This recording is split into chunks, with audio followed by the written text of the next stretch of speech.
Welcome.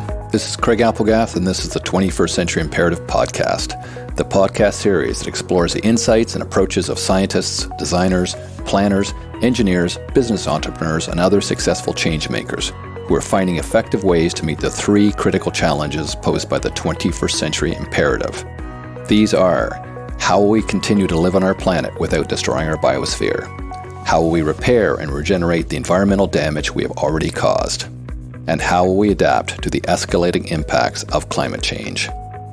Each episode will feature an interview with an individual whom I think you will find not only inspiring, but also very relevant, helping you answer the question, what can I do to meet the challenges of the 21st Century Imperative?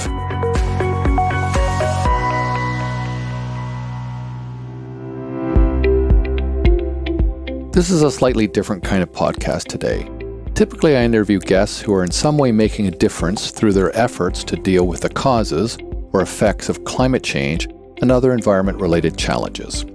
Today's podcast is no different, but the approach is very different. In today's podcast, I interview Mario Vasilescu about information pollution. What does information pollution have to do with climate change and the 21st Century Imperative? Well, as you will hear in this episode, Mario argues that if we're going to deal with climate change, we first need to be able to agree on reality. And given the ever-increasing difficulty of internet information pollution, that is becoming ever more harder to do.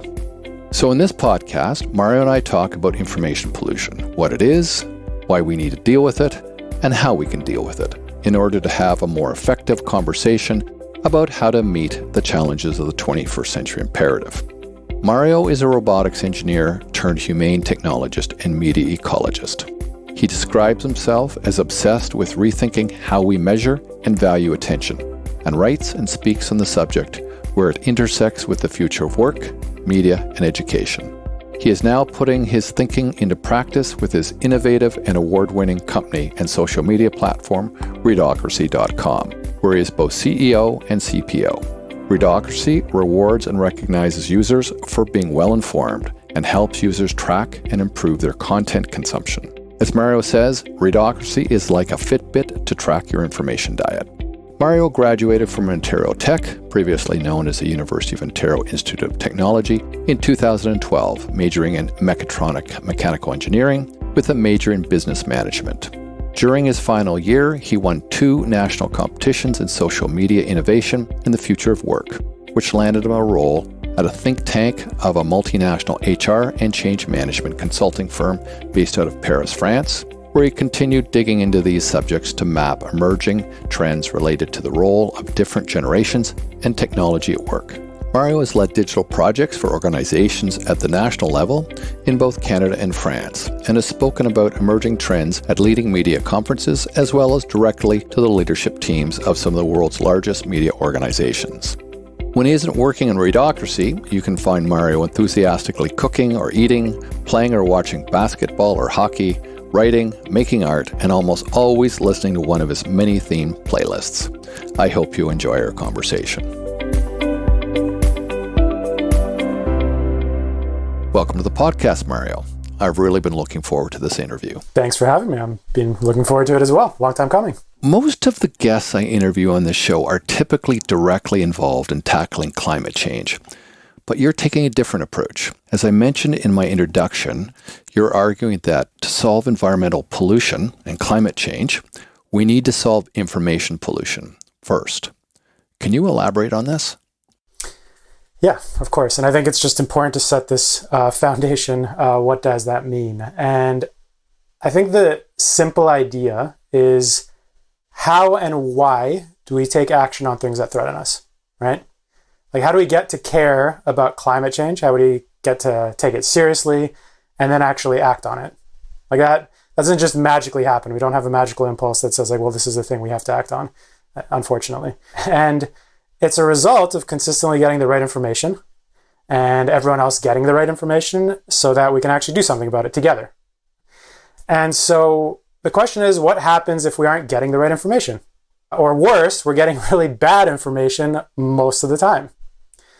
And that's the core idea with the information pollution and the concept of it. And just to kind of help that along, I think there's an important aspect to pull apart, which is coming back to the idea of why we take action and how we kind of assess threats. And I think in that regard, it's worth thinking back to our ancestors, so going all the way back, and the information they worked with and the threats they assessed. They were extremely direct and tangible. Like there's a lion, a tiger or some other animal that's going to kill me. That's right. Run away or throw a spear. Exactly. I can process that threat. I can act on it. I can throw the spear. Or, a bit more abstract, but my elders can pass on very specific pieces of wisdom that, again, are usually very applicable, right? You get it. It's not something that you have to really think about. Where does it apply? So in that world, we had very little distance between the source of the information and then us using it. So it's very applicable, very tangible. But our society has evolved, right? And that gap between the source of the information and the amount of information has just exploded. And I don't think we even appreciate how much there is now that we're swimming in. I think IBM a few years ago told us that the entirety of global knowledge is doubling every 12 months. And thanks to smart objects, it's estimated to double about every 12 hours. Wow. Right? So that's significant. Huge volume. Yeah. And so there's been this disintermediation between the proximity of information and us. And that's really what we call the information commons, right? It's this shared massive space that we all share together. It's our knowledge, our media, and we all plug into it together. And a lot of that information is now abstract, super abstract. It's about things that have almost nothing to do with us directly, like immediately, day to day, right now in the moment. They're not really tangible most of the time. And so if we're essentially relying on this huge space to make decisions, decide what to care about, and ultimately what are threats to us, like the new version of the lion we have to throw a spear at, whether it's climate change or something else, what happens if that space, which is now our collective brain to assess these threats, is absolutely flooded with noise and distraction and like maybe the opposite of what we're supposed to do? We basically become paralyzed both individually and as a society. When you say pollution, give me an example of pollution, like a tangible example of pollution. Yeah, I mean, misinformation, clickbait, and it's also this idea of noise versus signal, right? Like if you're plugged into this information comms, or even just having a conversation, in communication, whether it's direct or through radio, right? There's this idea of what is the signal, the part we can make sense of, and what is just the noise around it. And I think this information pollution comes back to the idea of information that is essentially noise. Like you can make sense of it, but how does it actually help us? Or is it just like a massive distraction? The sheer amount of celebrity gossip tabloids online, the sheer amount of, when I say clickbait, I mean, we've seen it all, right? Like 51-year-old woman in blank, your neighborhood, magical solution, doctors hate her. Like all that stuff. That's pollution because we have a finite amount of attention. When our ancestors and, up to 50 years ago even, were dealing with information, there was a surplus of attention. We had plenty of attention to go around.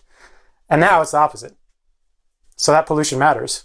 And it's not a background pollution the way we think of pollution as being some poison in the water or in the air. It's actually active. It's designed to grab our brains. Yes. It's designed to give us a dopamine jolt when we push that red button. Yeah, and I think that's it's worth coming back to this analogy because, the idea that the pollution, it's kind of like, in the real world, physical world, where we're dealing with, atoms instead of bits, we have fossil fuel subsidies where, essentially companies are being encouraged to pollute in a way. It's making it easier for them. And the idea is to imagine in this information commons, this space we share together in our minds that we make decisions with, imagine it was like 10 times worse than that, where you were part of the business model, not just subsidies, part of the business model was inherently to just pollute as much as possible. That's kind of what we're dealing with. There's the same incentive right now because the incentive is to get people to buy something or to go somewhere, right? So what creates it or who creates it? What's driving it? Is it simply just a corporate requirement to keep revenues grinding along? That's what we're talking about, isn't it? I mean, it is in terms of the companies that are predominantly behind it when we think of big tech, whether it's Facebook or Google. But it's really bigger than that. It's the monetization of the whole system. Before we get to them worrying about how these companies are making money, it's really how the system works. And I think it's worth coming back to that. Yeah, anyone can do it, no matter how big or small you are. Use the same techniques. Yeah. Exactly. It's what we've been So the whole system's filled with these people randomly doing this stuff all the time, 24/7. Exactly. I mean, ultimately, it comes back to how is information monetized. It's not free to maintain websites. These publishers need to make their money somewhere. It is an extension of what we had with newspapers, where again, there was the classifieds and the advertising. It's an extension of that, but it's much scarier, because when you hear the term surveillance capitalism, which if you don't know, it's this idea that it's capitalism based on spying us constantly, so there's as much data as possible to sell to us maximally. That's surveillance capitalism. And that's a lot different than ads that are kind of contextual. Like maybe you open up the paper and they know that since, you read Politico, if there was an ad there, this is the type of thing you'd probably want to see. Or you're, a fly fishing magazine, you have something specific in there. This is no, it's much more than that. We're spying on you. And so to do that, there's kind of two things that need to happen. One is I just need as many views to happen as possible, because every single view of a page is essentially an opportunity for an ad. So that's already money. So I need to get you to share things as much as possible. I need to get you hooked coming back. I need you to react compulsively, because each time you react, that creates a new view. It's just like volume, volume, volume. But the other thing is, in doing so, by getting you to take all that action, we're getting more data points. And so these are the two sides of it.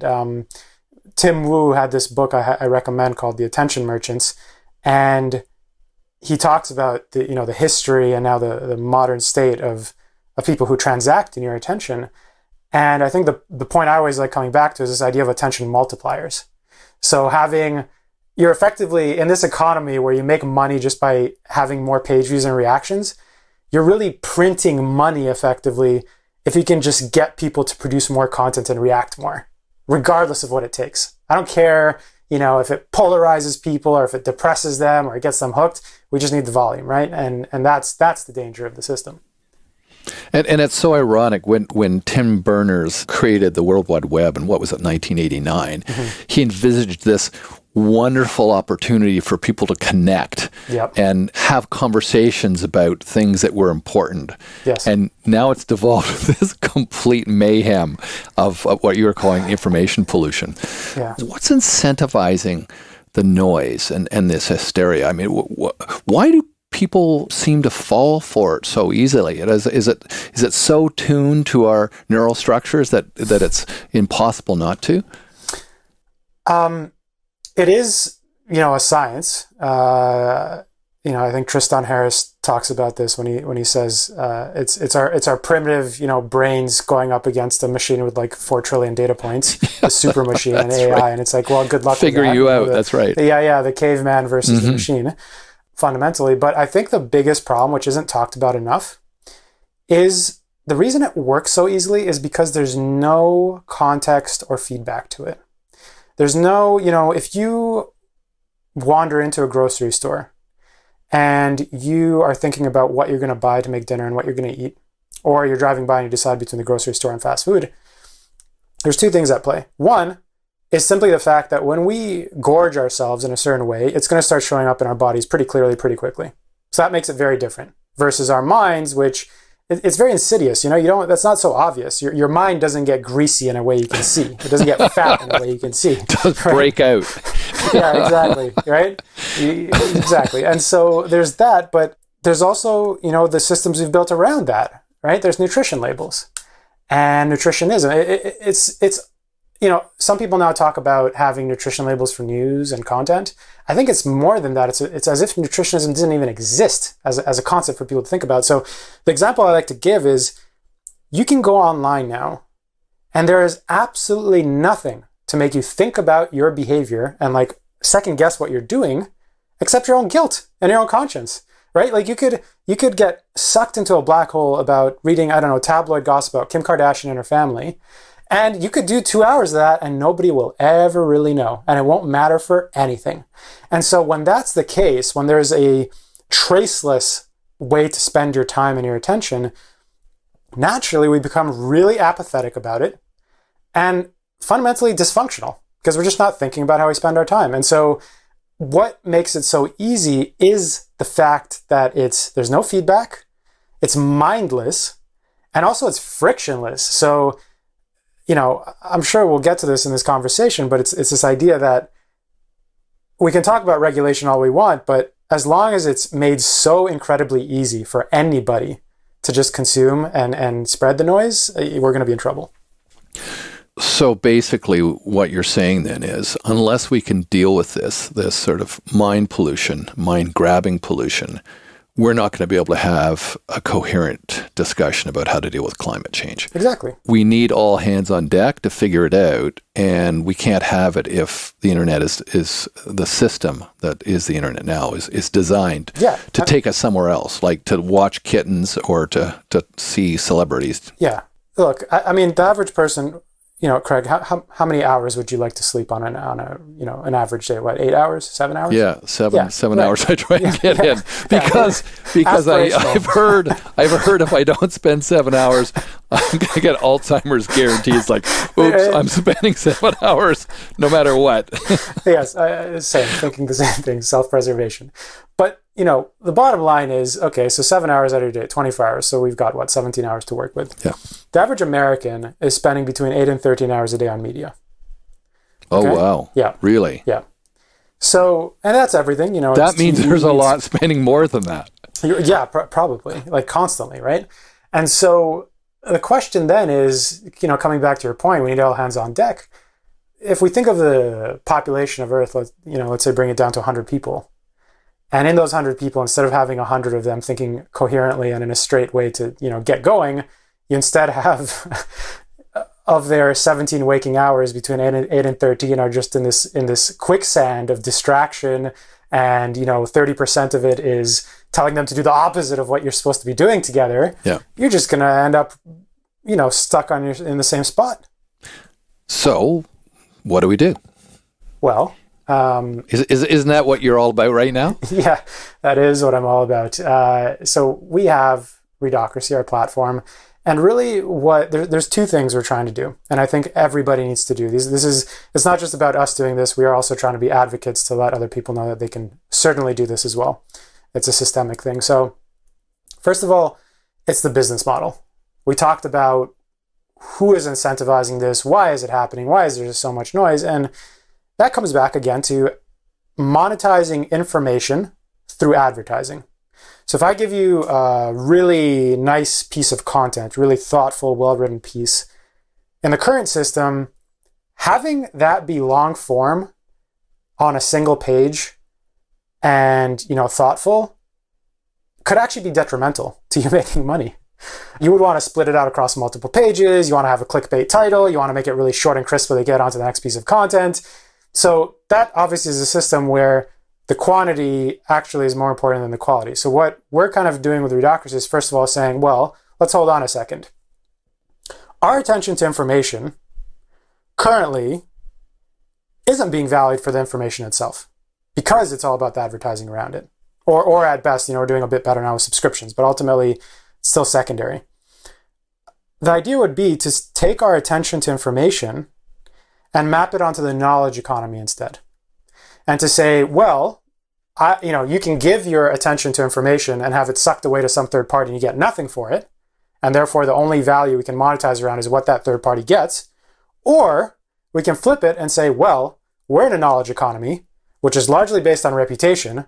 What if we used your attention to information to prove your relationship to information and essentially help you prove yourself as a result? If I spend those 8 to 13 hours a day, and the content I consume ends up being something I can use for my identity, well, hey, if I'm a consultant, if I'm a student trying to level up, if I'm a whole company, I can now use this to prove to everybody else my commitment, my continuing learning, my credibility on the subjects I care about. And so if we make the business model about that, that's really interesting because digital advertising is about $330 billion, which of course is nothing to sneeze at. That's quite a bit of change.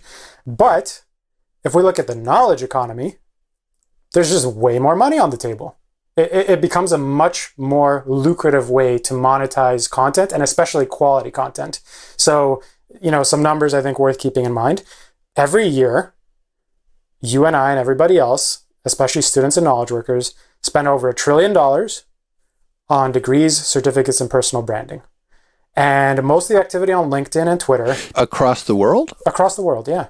So it's already 3 times bigger than what we're getting globally out of digital advertising, just on that. Yeah.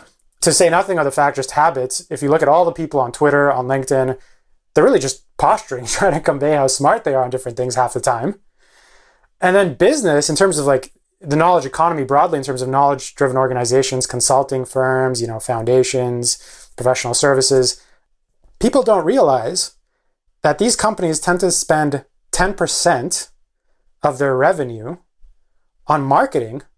And that marketing is almost entirely towards trying to convey how smart their people are, right? Hosting webinars, promoting white papers, all this kind of stuff. So, the sheer amount of money that's on the table to think about it in terms of the value to people and their reputation and their knowledge and a knowledge economy is so much more lucrative. So that's the first thing we can do. And I'm going to ask you to back up a bit and okay, please. Just describe Readocracy, because both of us know all about it, or I've learned about it through you, and I'm using it now. So why don't you tell our listeners about Readocracy so it will make sense of some of the comments you just made? So it's actually a good segue, because the business model is, the big idea.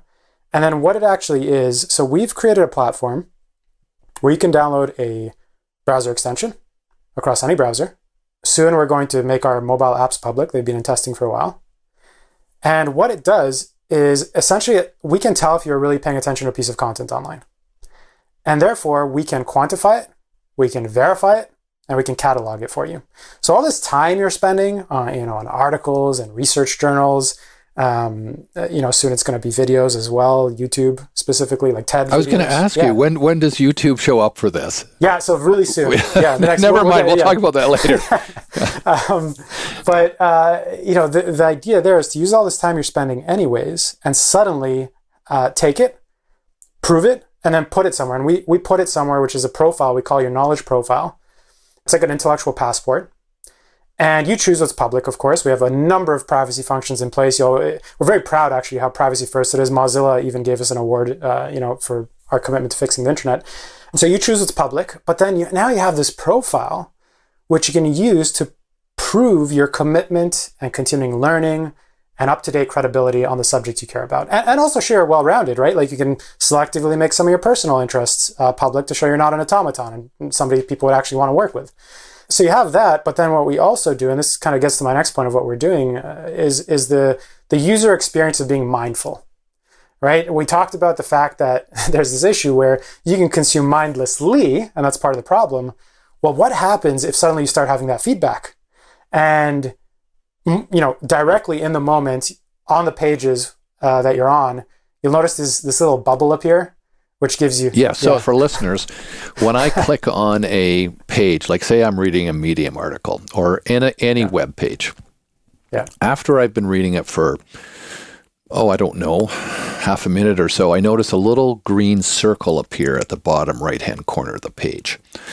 And as I keep reading, I glance down and there's a little green circle that's circling that circle that's sort of like a thermometer thing.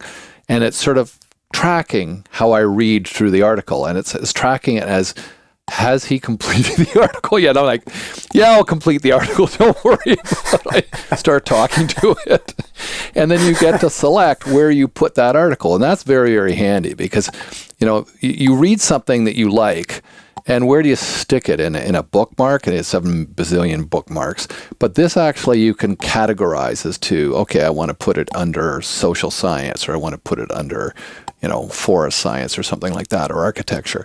And so you've got your page that sort of describes all of the things you've been reading and studying. Yeah. So I find it very helpful. That you make public. Yeah, and that's public if you want it to be. Yeah, exactly. And it's variable. That's, I think, the part that's really important is that it's not like each page is only worth 1 credit towards a subject. If you read a long form piece, you're going to get 8 credits towards that subject. And the credits aren't meant to be this, little gimmick. People, like you, Craig, like you're already credible. You don't need these little bonus brownie points. But, not everyone would agree. But I mean, it's actually not so much necessarily to just be this little gimmicky gamification thing, but it is a point of context, right? You see that, and at a glance, you say, the ring is halfway around and I've only gotten 1 credit, so this is only worth 2 credits. Am I just spending all my time on fluff? Or, oh, cool, this seems like it's like worth 20 credits. I'm actually incentivized to now spend time on this long form piece and pay attention. So there's that mindfulness. Now, the other important part of the mindfulness is we have insights around this that we help you be more mindful. So we refer to them as kind of like Fitbit for your information diet. Parts of it are almost like Peloton for your mind in terms of the streaks. And this helps you understand, am I becoming more polarized? Like, is my bias shifting left or right? What keywords are coming up? What sentiment is coming up that might be affecting my mental health? How much is news? Am I just gorging on news? No wonder I feel stressed these days. And so we track that for you to again, create that awareness that currently just does not exist. And on Sundays, we actually send you a roundup. So Greg, you should have. Yeah, I know. I get this little report. It tells me my reading, whether it's right or left. Yeah. I'll see something show up as right. What do you mean that's right? No, come on. Yeah. So it helps with that. It's an important part. And there's just one more thing I want to add on the mindfulness component. So when I described Reducracy and Craig, the helpful examples you gave as you use it, that's like the individual use case, but it becomes really potent also if you use it as a team, because obviously a lot of the money that exists in the world is in corporations, and it's important to think of it in that context too. Well, okay, how do I get recognized at work? How do people think of me? Do they just think I'm an engineer? Do they just think I'm an accountant? What else can I let them know that I'm passionate about to be recognized by through the time I spend? Again, the value of attention and the mindfulness of what it can do for you starts changing. But the point I really wanted to also add is publishers, right? There's 2 sides to this informational mindlessness right now, which is if you're consuming mindlessly, you're always going to respond easily to impulse and emotion. And so what happens if you're a producer of content? Like I mentioned, quality actually becomes a detriment because it makes people think, and, you could just beat somebody in a race to the bottom by just appealing to emotion and impulse. And so then the quality content producers stand saying, well, I'm going to go out of business. I better start dumbing this stuff down. I better make people angry. Like, that's going to be good. And so, the mindfulness is also that any content publisher, so if you have a website and you produce content, or a media organization, and you're committed to facts and integrity, we can let you embed Reducracy natively in your site or app so that every single visitor is made aware that, hey, I can get something for this content. I can get recognized in this community. They'll list me at the top and say, oh, this is the top reader on finance. I'm the top helper. And so again, it creates this mindfulness even at a publisher level where they can start incentivizing and rewarding and really focusing again on the quality and the people who it resonates with. In the past, when we've spoken, you've mentioned the idea of being more pragmatic with how we make change and making people care through more realistic means. Can you talk a bit more about that? Yeah, so it's really in line actually with what I've just been describing with Reducracy. And ultimately, when I look at a lot of the efforts in the world to make change and make a positive impact, I'm often frustrated, obviously not because they're doing them, I support them always, but about how they go about it.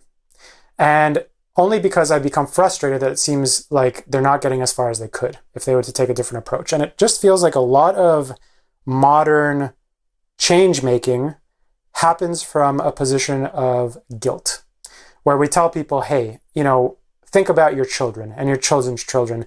Don't you feel guilty that you're letting the world burn? And don't you have a responsibility to do something about it? Or other things we ask people to do. There always seems to be this leaning towards the guilt and these things that aren't inherently, intrinsically beneficial to that person directly. And I guess it comes down to this idea of carrot versus stick, right? Like you can use the stick to make people feel bad and threaten them and everything, or you can use the carrot, which says, hey, this is actually just really good for you.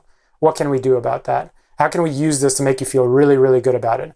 And when we talk about the business model of information that leads to information pollution, or we talk about climate change in general, how can we shift the narrative so that we essentially take the desired endpoint where we say, okay, our endpoint is solve climate change, solve the climate crisis. That's our endpoint.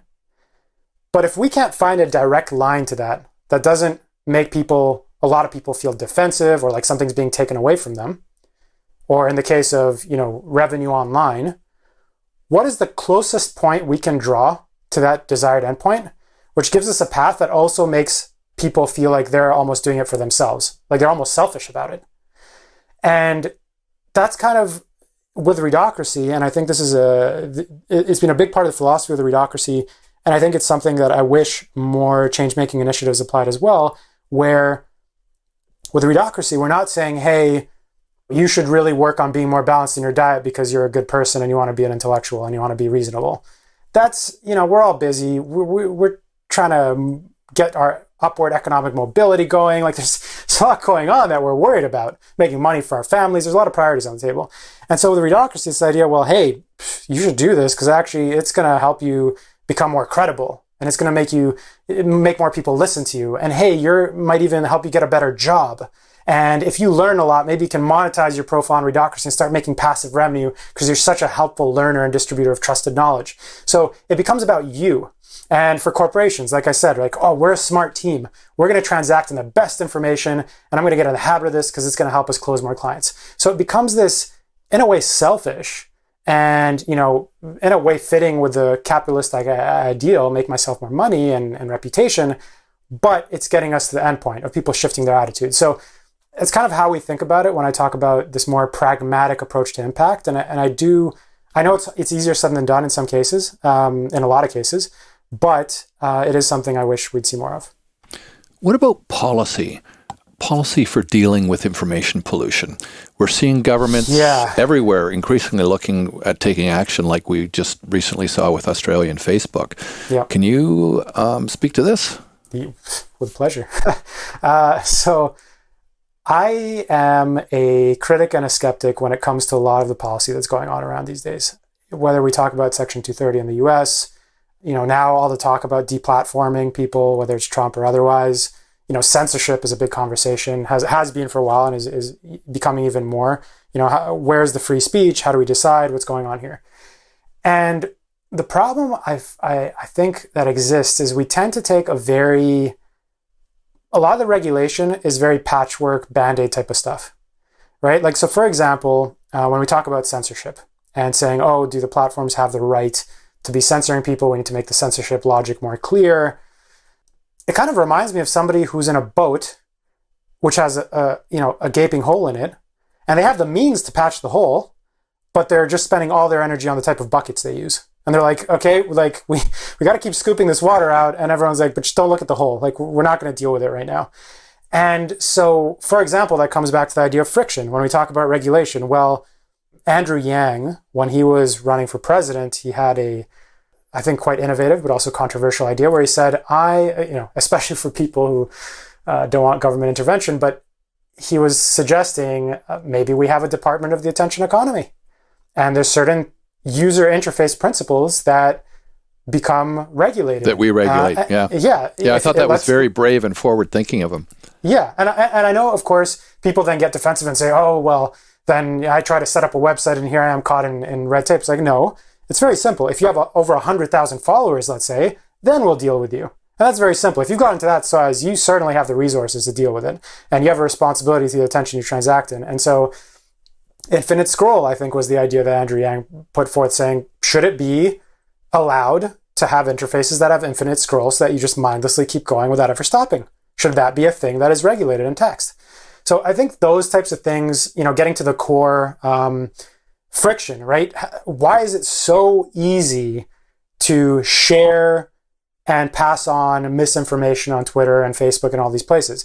It's because it's frictionless. You don't have to prove anything to anybody to get a massive audience. And that's just not how the real world works. Right.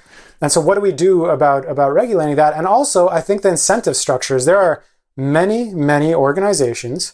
I won't name names, but I've been in rooms with executives from the biggest media organizations who have openly said, we are aware that this is a game where polarization is profitable. Yep. Right? This is not some conspiracy. This is the business that is happening right now. That's why you're seeing a lot of publications moving for these sides. It's how it grabs the amygdala, right? Like it grabs that reptile brain. Exactly. Back to what we talked about. And so I think there should be policy where, again, we're not talking about punishing people who have 20 followers. It's absurd. It becomes a police state.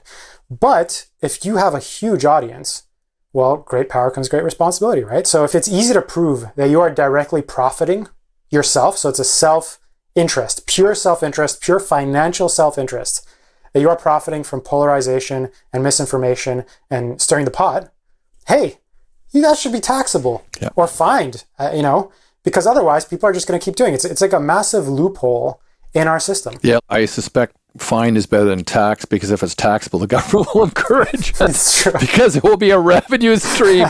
Keep that going.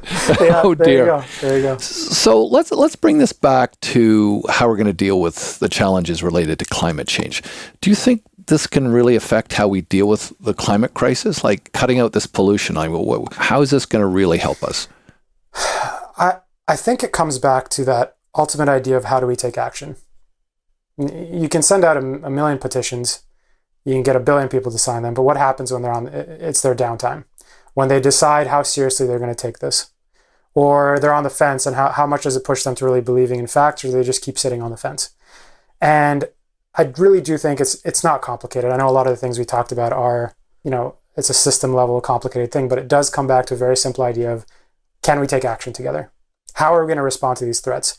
How are we going to respond to the collective lion predator of our time, which climate change should be at the top of the list from an existential perspective? How do we make sure that we can act together and agree that the lion is a dangerous thing, as opposed to, exactly, lions aren't really that dangerous. I mean, there's a second point of view on this.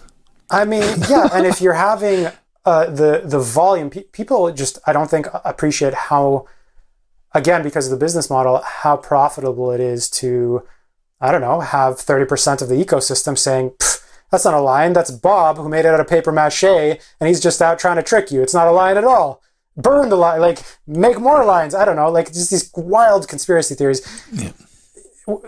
The example I can give, there's so many of them, but are people aware that when there was all the hysteria around reopening the US, right, when there were the protests happening in the red states, it was estimated that around half or more than half of the posts happening on Twitter that were aggressively saying we should reopen, this is stifling, my free movement, what have you, those are bots.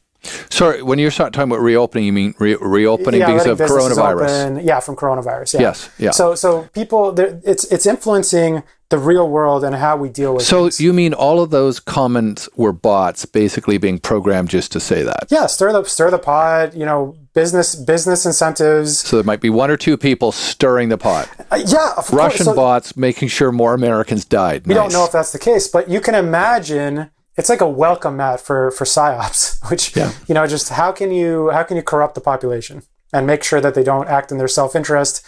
And how do you make sure that collectively we don't actually act on the threats we need to act on? So again, coming back full circle, like you said, how does this really affect or deal with the climate crisis? Well, really, are we going to do something about it? And are we going to have the means to do it and think straight to do it? I hope you're enjoying this episode of the 21st Century Imperative podcast. We've certainly enjoyed producing it. As you know, 21st Century is a not-for-profit venture, but we still have production costs. So to help cover these costs, we've launched a new online store with all proceeds going to cover production. And we have some great products for you. We have organic, fair trade t-shirts and hoodies, as well as non-toxic, BPA-free coffee containers, all with great graphics. So if you like the podcast, please think about helping us out by buying a t-shirt, hoodie, or mug for you and one for each of your friends. Head over to our website at tfcipodcast.com and click on the 21st Century Store button. Generalizing from your own experience and beyond information pollution, what do you think are the biggest challenges and barriers to coming to grips with how to meet the realities of climate change and to driving large-scale action? I would think that it is ultimately more of the pragmatic impact I talked about. We ultimately need systemic solutions. It's fine for us to talk about these issues, but we need to do something about it. Policy is one way. And part of that policy and the advocacy and the messaging we use is to make people get on board and make them do it out of their own interest. Because if we come back to the idea of this the information commons rather, being this large space that is disintermediated, where you decide on the level of threats and whatnot, we need to make it more direct. We need to make it more direct for people, because in that space, it's very easy to manipulate people. And we need to make it really personal and feel like, when we talk about carbon credits, for example, how do we make that, or electrification, how do we make all these things be something that isn't something people just passively think about? I'm like, yeah, that might be a good part of my investment portfolio, or I have a responsibility to my grandchildren. How do we get them to actually go out and start pressing their representatives because they say, I want this thing. This is just, I would be stupid not to do this. I'm not a fool. Let's do this. And I think the biggest challenge is when we talk about policy and we talk about fixing these systems, it's doing so in a way that will make people actually fight for it, not out of guilt and responsibility, but unfortunately, we have to be realistic about what, in the same way people are manipulated by this clickbait and all these things, you take the other side, the positive inside, and how do you get people to be, I guess, selfish in a way that is really, really good for the world? And further to that, you're all about cutting through the noise to get to the signal. We've talked about this many times. Mm-hmm. So in the case of climate change, this is really, really important. How do you think we will be able to cut through the noise of information pollution enough to deal with climate change, to deal with the real issues related to climate change? Yeah. Is it possible? Are we going to be able to do this? Yeah. I think so. When you put a table full of greasy water in the sink and then you drop the little drop of oil and it just all disappears. You mean a drop of soap? Yeah, sorry, soap. Yeah, not more oil. That's the opposite. Yeah, right. Let's not make it worse. The dish detergent or the soap, it's the opportunity for polluting the information commons is because it is such a continuous set of nodes. We are nodes in the network. The information are nodes that are being proliferated. But the flip side of that makes it a vulnerability, also makes it an opportunity, because if we can create change at a systemic level that, again, makes people more mindful of their information, makes the value of information changes in society, the tangible benefits to getting behind climate change, changing it. This then can proliferate in a way that's the opportunity. So I absolutely think it's possible to get to a system where you can suddenly have this miraculous new world where suddenly it's not just a bunch of charlatans that seem to have the spotlight all the time, and things can be different. I do have a lot of hope and optimism, I guess, that I would have to keep doing what I do with our platform, but I think there is an opportunity to have a kind of almost like a rewilding of our minds, where we talk about how during the pandemic nature returned to places, or if humans were to disappear. I think in our minds... That's a lovely concept, a rewilding, going back to what it was like before clickbait. Exactly. I don't think people... Reading a book. Or spending most of your time on, long-form philosophical pieces than just stuff that's existing for the sake of existing and eating your time. I really feel like people don't realize how bad it is because of how gradual it was and how constant it was. So if we go back 20 years, it's only really been 20 years. And we've just been constantly fed this one version of the world, which says this is the way it has to be. This is the way we're going to treat your attention. This is the way we're going to monetize it. This is how you're going to feel all the time. And we're so used to that I think, can you imagine the fresh air that it would feel like to spend your time and not be bombarded left, right, and center with just junk. Yeah. And that gives me hope, because I think it's very possible. And I think when we get that breath of fresh air, it would blow our minds. Yeah, that's a nice thought. A world where people are, it feels like people are thinking again, Yeah. Rather than constantly saying, God, what are people thinking? And how could they, and imagine the norm being like, I feel like we live in good times. It seems like people are, on the whole, there's some critical thinking happening. How nice. Yeah, and by the way, kudos to you for Readocracy, because I think you're putting your money where your ideas are in a really meaningful way. Mm-hmm. And what we'll do, by the way, Mario, is we'll put a link to Readocracy. Is there a link that can take people in to sort of show them how it works and so forth? Yeah, so our landing page is a pretty decent place. You can also learn about the teams, and if you're a publisher, how to embed it. So that's all good on our landing page. And we can figure something out. I can also provide you with a quick demo video in case people just want to watch it directly. Yeah, so what we'll put that in the show notes so people can get an understanding of it. Yeah, sure. At this point in the podcast conversation, I usually ask my guest what advice they would offer to listeners about what listeners can do to be part of making a difference in meeting the challenge of the 21st century imperative and maintaining hope. But I'm going to ask you a slightly different question. I'm going to ask you what advice you'd offer listeners about what they can do to be part of reducing the system pollution, the information pollution, because we're going to have to do that in order to make the difference in the 21st century imperative. So that's sort of your expertise. So what do you think? I think ultimately, if there's one thing I would advise and ask, is to make an effort to become more information mindful. I would assume most of your listeners have some sort of interest in their physical and food diets. I would ask them to start taking how they feed their minds just as seriously. So like, what does that look like? So whether you use Readocracy or some other solution to introduce things into your information flow, how you consume news and whatnot, that make you think twice. And at the most basic level, that's even just activating screen time on your phone. That's just a simple way to start. That doesn't tell you how you're feeding your mind and necessarily what's going in there, because if it tells you spent a few hours on Instagram, sure, but what was it that was there? That'd be more helpful. But that's a great start. Do that. And I would also suggest being more intentional with your information diet. So think about it. Have you ever thought about where am I actually getting most of my information? And in the same way somebody would say, every time you have a meal, write down the number of calories it was, what, the portion size, all that kind of stuff.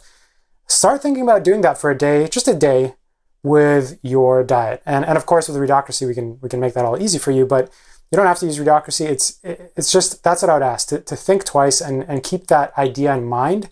Because if we all do our part on that, you're already going to start thinking twice about what you share. You're going to think twice about polluting your mind with misinformation that you accidentally slipped to somebody else. And that collectively, we can make a lot of change together. That's good advice. So finally, to wrap up, I'd like to ask 3 rapid-fire questions. The first question is, what books related to these issues do you most often recommend or gift to people? The book I most often recommend, I'm just grabbing it here without ripping the microphone out of my headset here. The book I often recommend is Neil Postman's Amusing Ourselves to Death. When we talk about the field of media ecology, which is either, we're really inspired by it, directly in it or adjacent to it, it's Marshall McLuhan. Of course. Good Canadian. And then after him is Neil Postman, which fewer people know about. And so he has this book, Amusing Ourselves to Death. And if you don't mind, actually, I'd really like to read the foreword because it is very, very short. And it should really, I think, let all your readers know exactly why they should read this. Go for it. What's amazing about this book is it was actually meant to talk about the age of television and the attention economy then, and accidentally it ended up being even more appropriate for where we are now. For the internet. Yeah, it's prophetic. It's incredible. It came out. So was Marshall McLuhan too. Yeah, also all of that media stuff. Just incredibly profound in his understanding of what we're in now. We talk about the media being the message. I think it's really important to say the medium is the society, ultimately, right? So this came out in 1985. And so amazingly ahead of its time. So the foreword. We were keeping our eye on 1984. When the year came and the prophecy didn't, thoughtful Americans sang softly in praise of themselves. The roots of liberal democracy had held. Wherever else the terror had happened, we, at least, had not been visited by Orwellian nightmares. Right? 1984, the book. But we had forgotten that alongside Orwell's dark vision, there was another, slightly older, slightly less well-known, equally chilling. Aldous Huxley's Brave New World. Right. And I'll jump ahead to just say, what Orwell feared were those who would ban books. What Huxley feared was that there would be no reason to ban a book, for there would be no one who wanted to read one. Orwell feared those who would deprive us of information. Huxley feared those who would give us so much that we would be reduced to passivity and egoism. Orwell feared that the truth would be concealed from us. Huxley feared the truth would be drowned in a sea of irrelevance. Orwell feared we would become a captive culture, and Huxley feared we would become a trivial culture, preoccupied with some equivalent of the feelies, the orgy-porgy, and the centrifugal bumple puppy. So wrapping up here, as Huxley remarked in Brave New World Revisited, the civil libertarians and rationalists, who are ever on the alert to oppose tyranny, fail to take into account man's almost infinite appetite for distractions. In 1984, Huxley added, people are controlled by inflicting pain, but in Brave New World, they are controlled by inflicting pleasure. So in short, Orwell feared that what we hate will ruin us. Huxley feared that what we love will ruin us. And this book is about the possibility that Huxley, not Orwell, was right. So I think we have both those worlds right now. Yes, you're right. In the Western world, we have Brave New World. Yep. And in Communist China, Yep. we have 1984. Yes. Yes. And what's so fascinating about what's happening in China is it's 1984 with a tremendous sheen of Brave New World layered in and over and around it to further obfuscate what's going on there. So if you're not made passive by all the stuff, we've got the other lined up for you as well. Yeah, and conversely, a retraining camp. Yes, and what's really interesting is when you talk about surveillance capitalism and also how the government can make use of it, you could argue the inverse. We've got 90% Brave New World over here with a bit of 1984 because it's just made so convenient and possible through Brave New World. Okay, so that's got to be on everyone's reading shelf soon. So the second question is, if you had the power to implement one change, one innovation, or one policy in cities around the world that would have the effect of significantly reducing CO2 emissions or helping cities adapt to climate change, what would it be and why? So I think as per the rest of this podcast we did here, a bit of a curveball in that, again, it would be around policies or a policy that rewards people for being responsible custodians of information and other people's attention. Whether that's tax breaks, public recognition, right? Like everyone's posturing, God, what would I do if I could get on the front page of the paper? And what would it, imagine you say, well, it seems like you've been really helpful with mitigating information pollution. We're going to feature you. And this is something you normally spend $100,000 on to get this recognition. So whether it's affecting the amount of tax you have to pay, whether it's giving you public recognition, all sorts of other benefits, policies around that's the one thing I would want to see, where cities get behind that, pressure companies to do it, so that we make sure we have a nice, crisp, clean, clear thinking information commons. And everyone using Readocracy as well. And everyone using Readocracy, that might be the easiest way to get to it. Yeah. So third question, if you could publish a full-page spread in the Sunday New York Times or the Globe and Mail, of anything you wanted, written or graphic, what would it be? Okay, so full page, I would put in giant letters at the top. It would say in all caps, why are you wasting your attention? And then below that, I'd include 3 facts.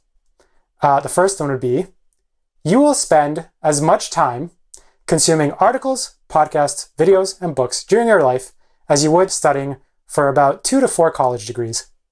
What do you have to show for it? How much did you spend on your last degree or certificate, can I ask you? Right. So that's the first fact in question. The second thing I'd put below this giant provocative headline. Facebook thinks that the price of monetizing your attention is worth less than $25 a year, if you look at their numbers. That's less than 1 cent per hour. What's the minimum wage again? It depends on if it's Canada or United States. Yeah, but it's a heck of a lot more than that. Yeah. Finally, you care about your physical health and staying in shape. When was the last time you worked on your information diet? How are you filling your mind for 6 to 8 hours a day? What would a Fitbit for your content consumption look like? So I'd have that taking up about 2/3 of the page. And at the bottom, in a second set of large font, again, all caps, I would put, imagine a world where influence was earned by being well-informed and helpful. And then I would just write below that to really help people imagine and dream and salivate at the idea of no ignorant, inflammatory politicians, no super spammers, no cheap clickbait, No knee-jerk trolls, just a spotlight full of well-thought-out, considerate, balanced voices. We don't just have to imagine. Oh, that would be my full-page spread. That's awesome. I would hope that could, on its own, get some people talking. Okay. You know what we have to do is we have to put this in the show notes. Like, we have to design a graphic like this. I know you have no time to do this whatsoever. No, I'm all for it. I would enjoy it. That would be awesome. This is brilliant. This is perfect. Then we have to petition. Do you know what? You should put this in Readocracy, because this is like another way of saying this is why you need Readocracy. Yeah. Okay, so thanks for that. Is there anything that you would like to ask of our listeners? Selfishly, beyond, the, I guess, advice I gave directly and indirectly, I would just say, if you could check out Readocracy, if you could join us in our movement, if not that, if you could read our blog where we talk about all these things in depth, and if you could pass it on so that we can, again, create a society that's a bit more information mindful and get on the right track so we can actually have a chance at solving the big problems facing us. That's what I would ask, if you can get involved in Readocracy. Okay, so as we talked about earlier, let's put a link to the Readocracy page so they can really see how cool it is and how smart it is. With pleasure. And finally, can you tell listeners how they can reach you if they want to continue the conversation or find out more about you? Absolutely. Twitter address or LinkedIn, Instagram, do you want to? Yeah, all of those things. So on LinkedIn, it's just my name. So if you look up Mario Vasilescu, you'll find me at Readocracy. And then on Twitter and Instagram, my handle across all social services is the number 1 and then the letters UPM. And it comes from, you guessed it, Super Mario, one up. One up 'em. How can we help people one up? That's my thing. So it's just the number 1, UP, so one up, and then M for Mario. You can find me on Twitter and Instagram there. That's fantastic. Yeah. And if you want to connect with Readocracy on Instagram and Twitter, we're also just at Readocracy. Fantastic. Well, we'll put those in the show notes as well. Awesome. Thanks very much, Mario. This was a lot of fun and very, very informative. Thanks. Thank you so much for this. I've been looking forward to it for a while, and I really appreciate the opportunity.